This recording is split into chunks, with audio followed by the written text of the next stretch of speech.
आखिर क्यों हम नवरात्रों का उपवास रखते हैं? नवरात्रों में नृत्य करने से क्या होता है? और सबसे महत्वपूर्ण, नवरात्रे क्यों मनाए जाते हैं? क्या इन सब के पीछे कोई खास वजह है? काफ़ी लोगों के मन में ये सवाल आते ही होंगे और जब भी हम इन सवालों के जवाब अपने बड़ों से पूछते हैं तब वो कहते हैं कि बस इनका पालन करो, प्रश्न मत करो, क्योंकि उनके पास भी कहीं ना कहीं इसका कोई स्पष्ट उत्तर नहीं होता, जिसके परिणाम में हमें और ज़्यादा कन्फ्यूज़न हो जाती है। पर आज हम इन सभी प्रश्नों के उत्तर इस वीडियो के माध्यम से जानेंगे। हमारी भारतीय संस्कृति में सभी त्योहारों की सबसे बड़ी खासियत ये है कि इसको मनाने के पीछे कोई ना कोई वैज्ञानिक कारण जरूर छुपा होता है। वैसे ही नवरात्रे भी उन्हीं त्योहारों में से एक है। तो चलिए आज बिना किसी देरी के नवरात्रों के पीछे के लॉजिक को समझते हैं। सबसे पहला प्रश्न, नवरात्रि क्यों मनाई जाती है और ये वर्ष में कब और किस समय मनाई जाती है? नवरात्रि वर्ष में 4 बार होती है, पर हम मुख्य रूप से 2 नवरात्रि मनाते हैं जिसका संबंध सीधे पृथ्वी से है। हम सब जानते हैं कि पृथ्वी सीधी नहीं है, यह हल्की सी झुकी हुई है जो कि 23.5 डिग्री के एक्सेस पर घूमती है। इस कारण से सूर्य की किरणें जो पृथ्वी पर पड़ती है वो कुछ हिस्से पर तिरछी और कुछ हिस्से पर सीधी पहुंचती है। इस कारणवश हमारे कल्चर में त्योहारों को वातावरण में परिवर्तन का माध्यम भी मानते हैं। इन्हीं परिवर्तनों को त्योहार के रूप में मनाया जाता है।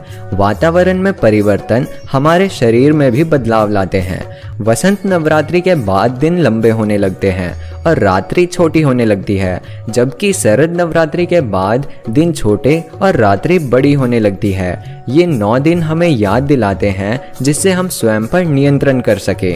दूसरा प्रश्न, नवरात्रि में हम डांस या गरबा क्यों करते हैं? नृत्य हमें नकारात्मक शक्तियों से दूर रखता है, क्योंकि नृत्य करते समय नकारात्मक ऊर्जा और उदासीनता नहीं आती। नृत्य करते समय हमारे शरीर में बहुत सारा एंडोर्फिन रिलीज होता है। एंडोर्फिन हमारे शरीर का एक केमिकल है जिसे फील गुड केमिकल भी कहा जाता है। ये हमारे पीड़ा सहन करने की क्षमता को बढ़ाता है और खुश रहने के स्तर को भी प्रभावित करता है और हमारे अंदर से नेगेटिविटी को भी दूर करता है। तीसरा प्रश्न, व्रत रखने से क्या होता है? अधिकतर लोगों का कहना है कि देवी को खुश करने के लिए। हाँ, लेकिन अब इसके पीछे की थ्योरी को भी जानते हैं, जिसे जानकर आपको भी पूर्णतः वैदिक शिक्षा पर विश्वास हो जाएगा कि इनके पीछे वैज्ञानिकता है। हम सब जानते हैं सेल का पावर हाउस माइटोकॉन्ड्रिया है, और जिनको ये नहीं पता वो पूछेंगे ये क्या होता है, तो चलिए इसको समझते हैं। माइटोकॉन्ड्रिया हमारे सेल्स का एक पावर हाउस है जो हमारे भोजन को एनर्जी में परिवर्तित करने में मदद करता है। और जब भी हम व्रत रखते हैं तो हम माइटोकॉन्ड्रिया को रेस्ट देते हैं, जिससे हमारी एज रिलेटेड इशू या डिजीज होने के चांस कम हो जाते हैं। और सबसे ज़्यादा इंटरेस्टिंग फैक्ट तो ये है, जो माइटोकॉन्ड्रियल डीएनए है वो हमें हमारी माँ से मिलता है और आज तक कोई इसका सटीक कारण नहीं बता पाया है।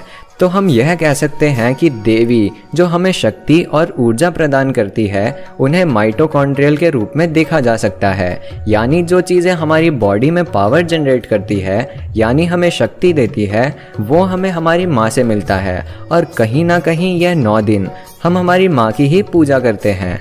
ये सब हमारे पूर्वज जानते थे, इसलिए उन्होंने फास्टिंग को डेवलप किया।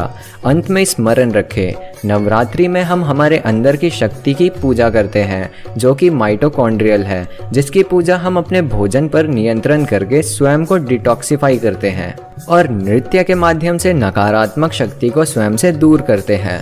अब हम जान गए हैं कि नवरात्रि और उसके पीछे का विज्ञान क्या है। अगर आज आप सभी ने कुछ नया सीखा हो तो वीडियो को लाइक कर दीजिए। अनटोल्ड भारत के आज के इस एपिसोड में बस इतना ही। फिर मिलते हैं नेक्स्ट वीक एक और नई वीडियो के साथ। नीचे कमेंट बॉक्स में आप इस बारे में क्या सोचते हैं ये बताना ना भूलें। तब तक के लिए जय माता दी।